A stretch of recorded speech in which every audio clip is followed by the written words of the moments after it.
오늘 우리에게 주시는 하나님의 말씀입니다. 시편 119편 105절 말씀부터 106절입니다. 주의 말씀은 내 발의 등이요 내 길의 빛이니이다. 주의 의로운 규례들을 지키기로 맹세하고 굳게 정하였나이다. 아멘. 함께합니다. 주의 말씀은 내 발의 등이요 내 길의 빛이니이다. 주의 의로운 규례들을 지키기로 맹세하고 굳게 정하였나이다. 아멘. 자, 우리 옆에 있는 분들하고 함께 인사 다 했네요. 광고가 늦어서 죄송합니다. 더위라고 생각하시고 이해해 주시면 좋겠습니다. 우리에게 주시는 하나님의 말씀 또 읽었습니다. 찬양도 했습니다. 왜 광고가 이렇게 늦었지요? 옆에 있는 분들하고 함께 인사하겠습니다. 바라보시면서 환한 미소로 쳐다보시고 사랑합니다. 더 행복하소서. 예수님 한 분이면 만족합니다. 다시 한번요. 예수님 한 분이면 만족합니다. 제가 요새 막 새벽에 땀을 흘리며 몇 번씩 깨다 보니까 지금 아침인데도 약간 비몽사몽하는 것 같습니다. 설교에 막 헷갈리지 않도록 여러분 기도하는 마음으로 경청해 주시면 좋겠습니다. 우리나라가 이제 OECD 국가 가운데 있는데 35개 나라 OECD 국가 가운데 항공기 사고로 사망하는 사람의 숫자가 한 해 8만 명이 넘는다. 그렇게 통계가 있습니다. 또 최근 50년 안에 일어난 약 2천여 건의 항공사고의 원인을 조사해 보니까 53%가 조종사의 과실이래요. 또 21%가 기계적인 결함 있고 또 11%가 악천후, 기후 문제라고 합니다. 그리고 한 6% 정도가 이 고의적인 사고인데 하이제킹이라든지 격추, 또 폭발물 사고 이런 걸로 사고 나는 게 한 6% 정도랍니다. 가장 큰 비율이 여기 조종사 문제라는 거예요. 수많은 사람들이 이런 여행의 위험 속에도 여전히 해외로 바캉스를 많이 나가는 걸 보면 우리나라도 이 바캉스 문화가 자리를 잡고 있는 것 같습니다. 비행기 절대 안전하지 않습니다. 많이 기도하고 여행하시면 좋겠습니다. 바캉스는 한국말인데 프랑스 말인데 한국말로 이제 외래어로 사용하게 되었습니다. 원래 이 비우다라는 그런 의미를 가지고 있습니다. 살던 곳에서 내가 사는 그 공간을 비우는 그런 이야기도 되고요. 동시에 마음을 비우고 새로운 기분과 정신을 만든다. 이제 그런 의미로 이 바캉스라는 단어를 사용합니다. 제가 프랑스에서 8년간 목회하며 살다가 보니까 사람들이 바캉스를 얼마나 기대하고 또 그 일에 대해서 관심을 갖고 있는가 여러 번 느꼈습니다. 1년 동안 열심히 일하는 게 여름에 바캉스 잘 보내기 위해서 적어도 한 3주 혹은 한 달씩 또 1년에 40일 법적인 휴가를 가질 수 있어요. 유급 휴가입니다. 그래서 그들이 바캉스에서 잘 쓰려고 한 해 돈을 버는 것 같고 어디 다녀왔다 하는 이야기를 한 해 동안 내내 울고 먹습니다. 어디가 참 좋았다, 이렇게 잘 쉬었다, 뭐 맛있는 거 먹었다 이런 얘기를 하면서 뭐 대단히 어떤 놀이가 있는 것도 아닌데 가서 그냥 쉬는 거예요. 뒹굴뒹굴 쉬면서 바캉스 잘 보냈다고 이야기합니다. 그래서 바캉스 못 간 사람들을 불쌍하게 생각해서 파리시에서는 세느 강변에다가 모래를 여러 트럭 갖다가 붓고 그 강변 해안, 그 파리 세느 강변에 파리 플라주라는 걸 만들어서 거기에 사람들이 와서 놀이도 하고 물도 끼얹고 선탠도 하고 그렇게 합니다. 아마 거기서 배워왔는지 우리 한국에도 잠수교를 이렇게 통행을 제한하고 거기에다가 모래를 갖다 붓고 지금 잠수교 바캉스라는 이름으로 오늘까지 3일째 그 다리 위에서 축제를 하고 있습니다. 어떻게 하면 이 여름에 무더운 이 여름에 바캉스 기간을 잘 보낼 수 있을까? 그럼 몇 주에 거쳐서 이 바캉스 기간에 우리의 신앙을 점검하고 새롭게 세워가는데 필요한 그런 말씀을 좀 전하려고 합니다. 이전에는 무조건 바쁘게 사는 것이 미덕이었습니다. 열심히 바쁘게 그렇게 사는 것을 중요하다라고 많이 강조하던 그런 시대가 있었습니다. 프랑스의 철학자 컬럼니스트인 피에르 쌍소라는 사람이 느리게 산다는 것의 의미라는 제목의 책을 썼습니다. 그 책 내용 가운데 이런 얘기가 있어요.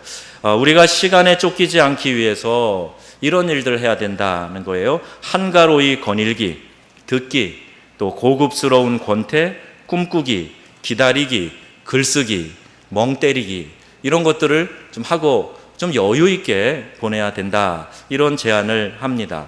리차드 포스터는 현대 사회에서 그리스도인의 세 가지 대적이 있다, 그렇게 이야기합니다. 시끄러움과 조급함과 혼잡함이래요. 그래서 너무 바쁘기 때문에, 또 너무 조급함을 가지고 살아가기 때문에 이것이 오히려 주님과 동행하는 삶을 많이 방해하고 있다 하는 그런 이야기입니다. 바캉스는 신앙의 차원에서도 우리가 선용할 수 있는 기회입니다. 이 기간에 성경을 체계적으로 읽고 날마다 조금씩이라도 읽는 그런 습관을 한번 들여보는 거죠. 이 여름 동안에, 또 휴가 기간에 내가 신약 성경은 한번 다 읽어봐야지, 아니 사복음서라도 한번 다 읽어봐야지, 이런 계획을 세우고 틈틈이 성경을 손에 들고 읽는 거예요. 우리들에게 정말 이 말씀 훈련이 잘 되고 있는가 한번 돌아볼 때 이 바쁨이 이유가 돼서 이 성경을 손에 들고 또 깊이 묵상하는 시간을 잘 갖지 못하고 있습니다. 너무 바쁘게 사는 거죠. 성경 말씀을 가지고 교인들에게 말씀을 전하고 가르치는 목회자조차도 여러 가지 사역에 바쁜 일들, 행정적인 일들, 이런 것 때문에 성경을 꼼꼼히 읽고 깊이 묵상하는 시간을 많이 제한받는 것을 보게 됩니다.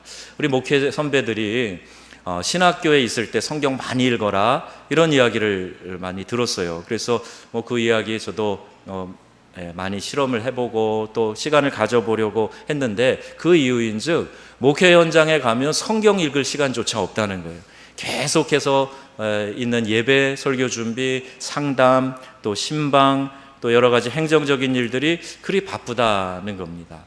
우리에게 깊은 영성 신학자로 알려져 있는 유진 피터슨이 이 목회자들의 삶조차도 우리 깊은 신앙의 영성으로 들어가는 일에 많이 위협을 당하고 있다라는 그런 경고의 이야기들을 책에 썼습니다.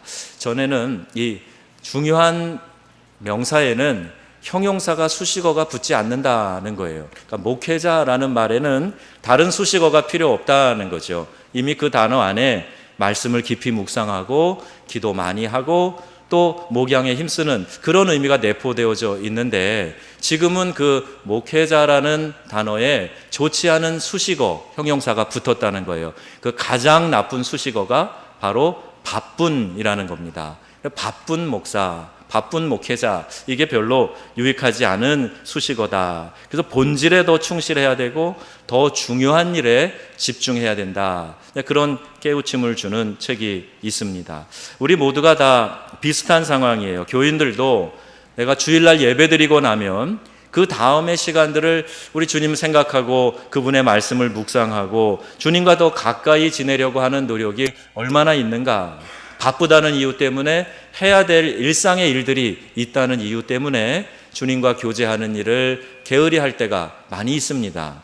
이 여름에 우리가 시간을 좀 내고 또 작정을 하고, 그래서 주님과 함께 교제하는 시간을 가져야 되겠다. 특별히 말씀을 묵상하고 그 말씀 가운데 깊이 젖어드는 시간을 가져야 되겠다. 이런 마음의 결단이 필요합니다. 바캉스를 하시던 혹은 다른 어떤 일을 하시던 일상에서 주님을 깊이 만날 수 있도록 그분의 말씀을 펼치는 습관을 이 여름에 한번 가져보자 하는 그런 제안입니다. 예수님도 참 바쁘게 또 피곤함을 느끼실 정도로 열심히 사셨어요. 그런데 그 가운데 가만히 보면 산적한 많은 일들을 처리하시면서도 언제나 우선순위를 잃지 않으셨습니다. 그게 바로 하나님 아버지와 기도로 대화하시는 일, 말씀을 선포하고 가르치시고 병자를 고치시고 또 그분에게 주어진 일들, 공생의 사역을 감당하는 것, 그 일에는 우선순위가 조금도 흐트러지지 않으셨습니다. 그러니까 무작정 바쁜 것이 아니라 본질적이지 않은 것에 대해서는 바쁘시지 않았다는 거예요. 그래서 그 일정 가운데서도 시간을 내서 한 사람과 깊은 대화도 하시고 또 한 사람을 위해서 찾아도 가시고 그런 일들이 예수님의 사역 가운데 있는 것을 발견하게 됩니다. 우리 삶은 너무 바빠요. 그래서 많은 것들을 놓치고 살아가고 있습니다. 그래서 우리는 내가 경험하고 있는 이 세상과 문화와 삶과 그런 삶의 여러 가지 모습들, 피상적인 것들을 좀 탈피해서 주님과 더 깊은 교제를 나누려면 우리는 말씀 속에 들어가고 그 말씀을 묵상하는 그런 훈련을 해야 됩니다. 성경에 나오는 수많은 영적인 사람들의 특징은 그들이 늘 하나님의 말씀에 귀를 기울이면서 살았다는 데 있습니다. 모세와 여호수아와 사무엘, 이사야, 예레미야, 엘리야 이런 사람들이 하나님께서 그들에게 말씀하신 것은 그들이 특별한 능력을 가져서가 아니에요. 오히려 그들이 귀를 기울이고 들을 준비가 되어 있었기 때문입니다. 성경 로마서에 보면 믿음은 들음에서 나며 들음은 그리스도의 말씀으로 말미암느니라 그랬습니다. 신앙생활에 입문을 하면 이제 우리의 믿음이 좀 성장해 가야 합니다. 그런데 믿음이 자라려면 그리스도의 말씀, 하나님의 말씀이 우리 가운데 들려져야 돼요. 그래서 그 말씀을 듣기 위해서 내가 주님 앞에 나오고 그 말씀을 정기적으로 규칙적으로 묵상하게 되면 어느 틈엔가 내 믿음이 쑥쑥 자라고 있는 것을 보게 됩니다. 좋은 신앙인 성숙한 믿음을 가진 사람은 분주함을 내려놓고 주님께로부터 듣는 시간을 갖는 사람입니다. 그래서 우리가 말씀과 함께 이 땅을 살아가면서 행복한 삶을 살아가야 합니다. 시편 기자는 하나님의 말씀을 참 사랑해서 이러한 고백을 하지요. 주의 말씀을 주야로 묵상한다 했습니다. 그리고 이 묵상한다는 말의 의미는 묵상을 통해서 우리가 순종할 능력을 부여받는다, 그런 의미를 가지고 있습니다. 우리가 주일날 와서 예배에 참여해서 말씀을 들어요. 그런데 그렇게 급히 들은 이 말씀이 바로 우리의 삶에 적용이 되지 않습니다. 그래서 말씀을 다시 새기고 묵상하는 일이 필요해요. 그래서 주중에 한번 유튜브에 올라가 있는 말씀을 한 번 더 들으세요, 이런 얘기를 종종 여러분께 드리는 이유입니다. 또 정기적으로 내가 말씀을 펴서 단 몇 절이라도 읽고 그 말씀을 내 삶에 적용하는 훈련이 필요합니다. 마치 베레아 사람들처럼 그 말씀을 듣고 그냥 스쳐가는 것이 아니라 그러한가 다시 상고하고 묵상하는 거예요. 소가 급히 풀을 뜯어먹고 다시 되새김질을 해서 소화시키듯이 하나님의 말씀이 우리의 삶에 그렇게 묵상되어질 때 그것이 우리의 영혼 가운데 잘 스며들게 되고 그래서 내가 건강한 영적인 삶을 살아가게 되는 것입니다.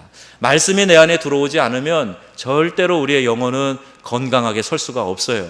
그래서 하나님의 말씀이 내 속에 들어오도록 그 말씀을 사랑하고 그 말씀을 곰곰이 읽고 묵상하는 그런 복된 삶을 살아가시기를 주의 이름으로 축원합니다. 어떤 사람이 랍비를 찾아왔대요. 그 유대 랍비에게 제가 탈무드를 3번 읽었습니다, 자랑을 하더랍니다. 주변 사람들이 모두 놀랐어요. 그 방대한 지식의 책, 지혜의 책, 율법의 책을 3번이나 읽었다니. 사람들은 놀랐는데 이 랍비는 오히려 그 사람을 뻔히 쳐다보면서 이렇게 말했답니다. 3번 읽었다고요? 그러면 탈무드가 당신을 몇 번이나 읽었습니까? 이렇게 되물었다는 거예요. 유명한 대화입니다. 우리가 성경을 대할 때에도 내가 말씀을 그냥 그 활자를 읽는 것이 아니라 성경 말씀이 내 영혼을 비추어주고 내가 그 말씀 안으로 들어가서 내 자신을 다시 한번 새롭게 가다듬고 그 말씀 안에서 자라가기를 결단하는 것, 이것이 성경이 나를 읽게 하는 것입니다. 여러분, 우리의 말씀이 하나님께서 우리에게 주신 이 말씀이 우리의 심령 가운데 들어와서 우리의 영혼을 적시게 되고 우리의 영혼과 부딪히는 일이 일어나게 되면 우리의 심령이 굳세게 세워지는 줄로 믿습니다. 그래서 이런 경험을 하게 될 때 주의 말씀이 꿀 곧 송이꿀보다 더 답니다, 이런 고백을 우리가 할 수 있게 되는 것이지요. 오늘 본문이 있는 시편 119편을 보면 말씀과 함께 한다는 것을 이렇게 설명합니다. 106절에 말씀을 그대로 지키는 것이다. 또 107절에는 말씀대로 살아가는 것이다. 또 하나님의 말씀을 떠나지 않는 것이다. 그 말씀 지켜 행하는 것이다. 이렇게 표현하고 있습니다. 우리가 성경을 읽고 묵상하는 것은 하나님의 뜻을, 그분의 마음을 더 잘 알기 위해서예요. 그리고 말씀대로 내가 살아가고 또 이 말씀을 다른 사람들에게 나누기 위해서 성경을 묵상합니다. 머리로만 성경을 이해했다면 이제 삶을 통해서 그 말씀을 적용하고 또 그 말씀을 내 삶에서 나누는 그런 복된 삶이 되어야 한다는 겁니다. 특별히 이번 바캉스 기간에 말씀과 함께하는 축복을 경험하시기를 바랍니다. 여러분, 우리의 말에는 능력이 있어요. 왜 우리가 이토록 하나님의 말씀을 강조하는가? 우리의 말 자체도 능력과 권세가 있다 하는 것을 우리가 먼저 생각해 보면 금방 이해할 수가 있습니다. 우리 학생들 설교에도 우리 부목사님이 이렇게 축복의 말에 대한 효과를 잘 설명하셨는데, 제가 그 옛날 과학자들이 시험하던 오래된 겁니다. 이 비커에 양파를 올려놓고 한쪽 양파에다가는 칭찬을 해주고 덕담을 해주고 사랑한다고 얘기해 주는 거예요. 또 다른 비커에 있는 양파에게는 저주를 하고 미워한다고 하고 증오하는 마음을 그 앞에서 말로 표현을 하는 겁니다. 시간이 얼마 지나고 나면 이 저주했던 비커에 있는 양파는 정말 말 그대로 썩어져 가게 되고, 이쪽에 있는 양파는 또 뿌리를 잘 내리고 싹이 나오고 잘 자라게 되더라 하는 겁니다. 과학자의 실험입니다. 일본에 이 물을 연구하는 한 과학자는 이 물에다가 놓고도 똑같은 방법으로 했어요. 그랬더니 축복과 사랑의 말을 전한 그 물은 이 물의 입자가 육각수와 같이 되고 현미경으로 보면 푸릇푸릇 아름다운 그런 모습으로 입자가 만들어져 있고, 그 반대로 저주와 증오를 한 쪽에는 입자가 다 일그러져 있고 그 모습이 보기 좋지 않았다. 이 과학자의 실험입니다. 근데 이 과학과는 좀 거리가 먼 것 같지만 아프리카의 어느 부족 원주민이 그 마을에 통행에 불편한 나무를 치우고 싶을 때, 또 무엇을 짓고 싶어서 그 자리에 있는 나무를 좀 옮기고 싶을 때 마을 사람들이 함께 그 나무 앞으로 간답니다. 그리고 정기적으로 찾아가서 그 나무 앞에서 말하는 거예요. 큰 소리를 치고 북을 치면서 그 나무에게 저주를 하는 거예요. 너는 가치가 없어. 너는 살 가치가 없어. 너는 그냥 바짝 말라서 불쏘시개라 사용되면 좋겠다. 이렇게 저주를 한답니다. 그러면 몇 해 지나지 않아서 그 나무가 시들시들 마르고 거기서 고사된다는 거예요. 과학과는 달라 보이지만 그러나 무엇인가 우리에게 주는 의미가 있어요. 그것은 바로 우리 사람의 이 말에, 입술에 권세가 있다는 것입니다. 말은 전달되고 사라지지만 그 말은 영향력을 남기고 있어요. 그래서 우리의 가슴에 박힌 말이 평생을 간다고 하지 않습니까? 또 어떤 사람은 한마디의 격려와 인정하는 말, 칭찬의 말을 들었는데 그 말을 붙들고 용기를 내서 고난을 뚫고 나가는 그런 일도 보게 됩니다. 성경은 하나님의 말씀으로 기록되어져 있고 또 우리의 말에도 이런 능력이 있다면 하나님의 말씀은 얼마나 큰 능력을 가지고 있는가 하는 것을 우리가 금방 알 수가 있어요. 또 성경을 말씀합니다. 너희 말이 내 귀에 들린 대로 내가 너희에게 행하리라, 이렇게 말씀하고 있습니다. 우리의 입술의 권세를 분명히 가지고 있다는 거예요. 제가 작년 정확히 2년 전 8월에 북유럽을 여행한 일이 있는데 덴마크 코펜하겐에 갔더니 한 동상이 있었습니다. 여러분 잘 아시는 안데르센 동화 작가 안데르센의 동상이었어요. 근데 이 어린 안데르센이 그 글을 깨우친 거는 상당히 늦은 나이에 10살이 넘어서 글을 깨우치고 글을 썼다고 합니다. 그런데 이 글을 사람들에게 보여주니까 사람들이 그것의 가치를 인정하지 못했고, 아유 이걸 글이라고 썼느냐, 그리고 어떤 아주머니는 네 글을 읽는 시간에 차라리 딴 일을 했으면 좋았을 걸, 시간 낭비했다.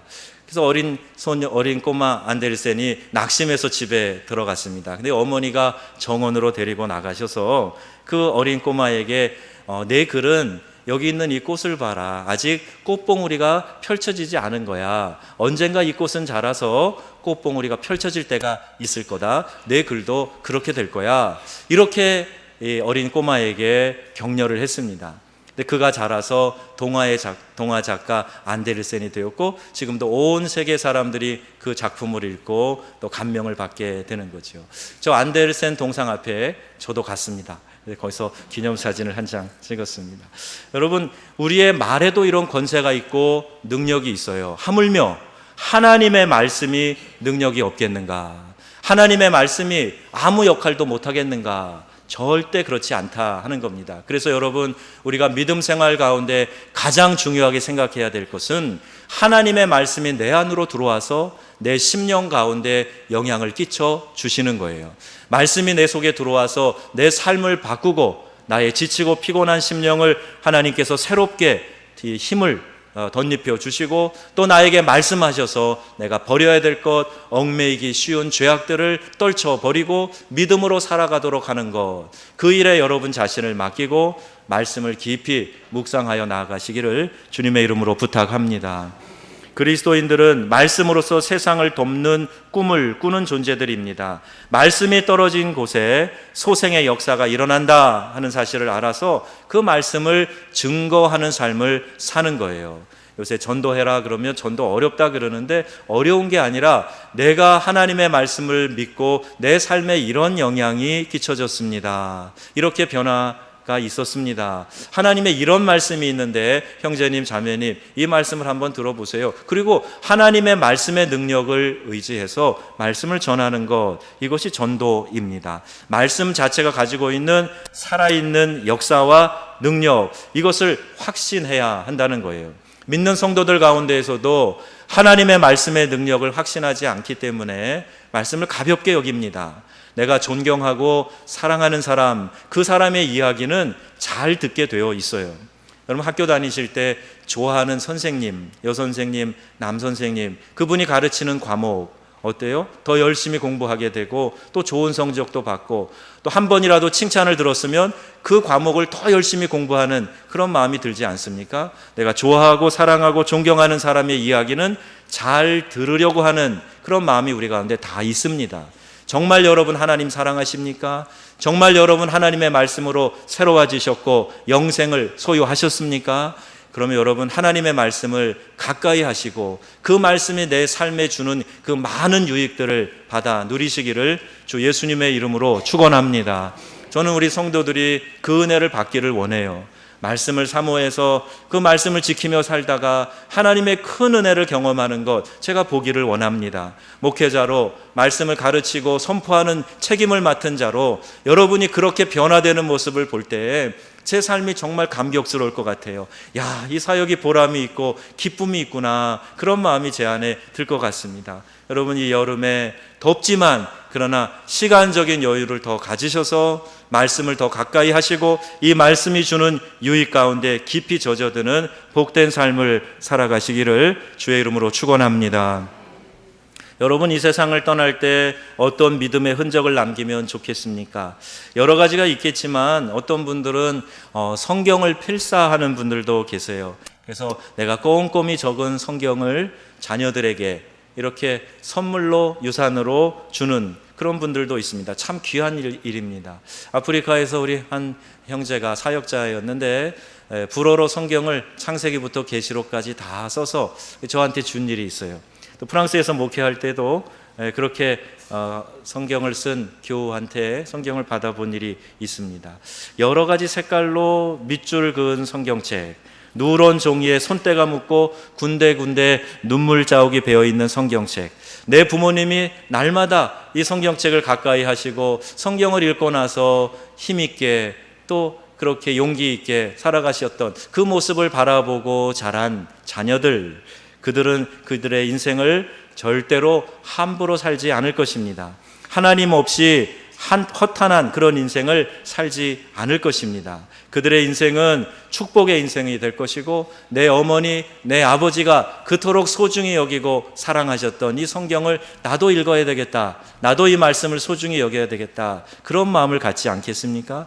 우리가 부르는 찬송 가운데 나의 사랑하는 책 비록 헤어졌으나 어머님의 무릎 위에 앉아서, 이런 찬송 가사가 있어요. 다 낡아진 이런 성경책, 어머님이 눈물 뚝뚝 흘리면서 읽으셨던 이 성경책, 이곳저곳에 밑줄이 그어져 있고 글씨가 써져 있는 이 성경책, 이거 하나만 받아 보아도 가슴이 뭉클해지고 내 부모님이 가지셨던 그 신앙을 나도 본받아야 되겠다, 이런 마음이 들지 않겠습니까?